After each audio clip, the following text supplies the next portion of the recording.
केंद्रीय रस्ते वाहतूक आणि महामार्ग मंत्रालयाने देशभरातील राष्ट्रीय महामार्ग अतिक्रमण मुक्त करण्यासाठी एक महत्त्वाकांक्षी पाऊल उचलले आहे.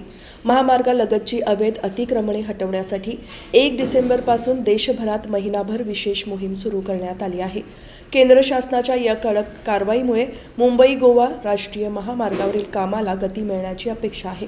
मंत्रालयाने सर्व प्रादेशिक अधिकारी, भारतीय राष्ट्रीय महामार्ग प्राधिकरण, राष्ट्रीय महामार्ग आणि पायाभूत सुविधा विकास महामंडळ लिमिटेड यांच्या अधिकाऱ्यांना त्यांच्या कार्यक्षेत्रातील महामार्ग पट्ट्याची व्यापक तपासणी करण्याचे निर्देश दिले आहेत. या तपासणीनंतर तातडीने अतिक्रमणे हटवण्याची कारवाई केली जाणार आहे. विशेषतः मुंबई गोवा राष्ट्रीय महामार्गावरील अतिक्रमणे या मोहिमेअंतर्गत हटवली जाणार आहेत.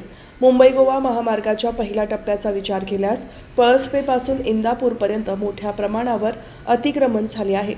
पेण शहरानजीक भोगावती नदी सोडल्यानंतर रस्त्याच्या दुतर्फा अतिक्रमणे झाली आहेत, तर कित्येक अंडरपासमध्ये तर चक्क टपऱ्या लावल्या जात असून याच ठिकाणी अवैधपणे पार्किंग देखील केली जात आहे.